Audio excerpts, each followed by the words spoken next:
सुबह के लगभग 5 बजे का वक्त था। यूपी के सीतापुर के पल्हापुर गांव और उस 2 मंजिला मकान के बाहर लगी लोगों की भीड़। माहौल में गहरा सन्नाटा था। लोगों के चेहरे पर एक अजीब सी दहशत थी। तभी अचानक पुलिस की गाड़ियों का सायरन बजने लगता है। भीड़ के बीच एक हलचल होती है और ये गाड़ियां उसी मकान के सामने आकर ठहर जाती है। खाकी वर्दी वाले धड़ाधड़ गाड़ियों से उतरकर घर की तरफ दौड़ते हैं, लेकिन दरवाजे पर पहुंचते ही पुलिस वालों के पैर थम जाते हैं। घर के बाहर एक लाश मिलती है। लाश से चंद कदम दूर ही मिलता है 315 बोर का एक अवैध असला।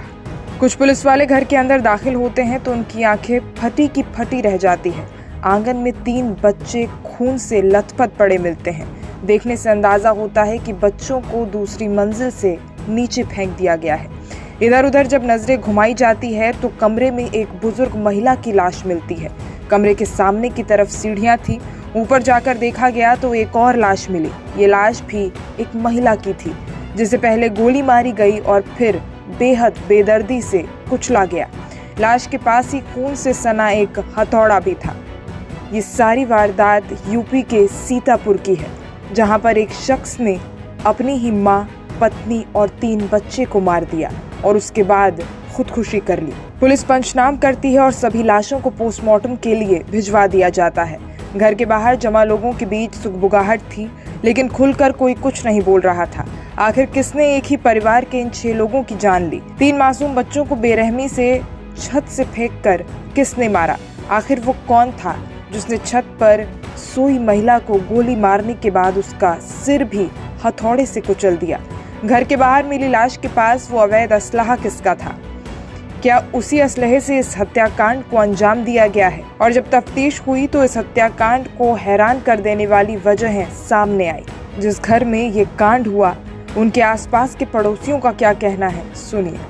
इस घटना को आप कितने बजे जान पाए? ये सुबह हम लोग 5:30 बजे सो के जगह देखे, रोने चिल्लाने की आवाज़ें आ रही थी अंदर से उनके।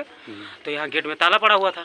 ताला खोला तो हम लोग देखे तो 2 बच्चे तड़प रहे थे। एक बड़ी बिटिया उनकी और एक छोटा लड़का, वो तड़प रहे थे। तो उनको उठा के गाड़ी में डाला गया और वो एक गाड़ी और उनके परिवार के लोग 2 लोग उसी में बैठ के लेके गए। और यहाँ फिर अंदर जब लोग गए तो सब खून से लथपथ लाशें पड़ी हुई थी।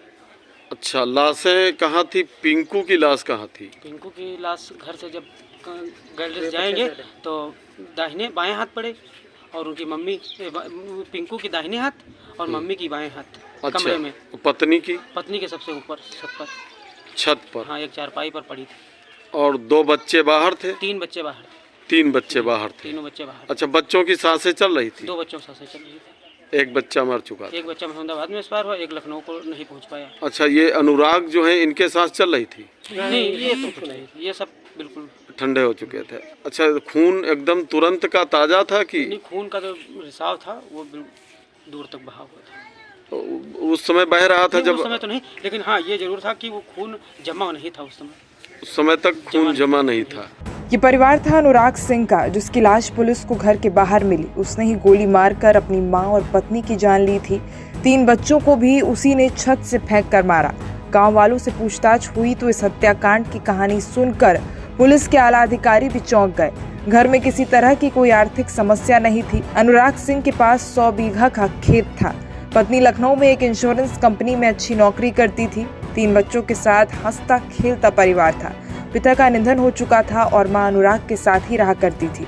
तो फिर अनुराग ने ऐसा क्यों किया? गांव वालों की माने तो पिछले 3 महीनों से अनुराग को शराब की लत लग गई थी। शराब की वजह से उसने खेती पर ध्यान देना भी छोड़ दिया। वो हर दिन शराब पीकर आता और किसी न किसी बात को लेकर झगड़ा करने लगता था। शराब की वजह से ही उसका स्वभाव काफी उग्र होने लग गया था। पत्नी और मां ने उनसे शराब छोड़ने को कहा, लेकिन जब उसने दोनों की बात नहीं मानी तो वो उन्हें नशा मुक्ति केंद्र लेकर गए। इस बात से अनुराग काफी नाराज हुआ। उसे लगा था कि अगर वो नशा मुक्ति केंद्र में भर्ती हुआ तो गांव वाले क्या सोचेंगे, उसकी बदनामी होगी। वहीं अनुराग और उसकी पत्नी के बीच अक्सर नौकरी की बात को लेकर भी झगड़ा होता था। मीडिया रिपोर्ट्स के मुताबिक अनुराग की पत्नी अक्सर उसकी शराब की आदत और खेतों पर ध्यान न देने को लेकर उसे टोकती रहती थी। उसकी पत्नी कहती थी कि आखिर कब तक वो इस तरह नौकरी करती रहेगी, उसे खेतों की तरफ ध्यान देना चाहिए। अगर वो इसी तरह शराब के नशे में डूबा रहा तो बच्चों के भविष्य का क्या होगा? गांव वालों से बातचीत करने के बाद और उनसे जानकारी लेने के बाद यही पता लगा कि अनुराग सिंह काफी नशे में रहता था और कई ऐसे पहलू निकलकर सामने आए हैं जिससे वो अपने परिवार वालों की जान ले सकता है। पुलिस वालों का कहना है कि तफ्तीश जारी है, आगे जो भी मामला सामने आएगा उसे जरूर रखा जाएगा।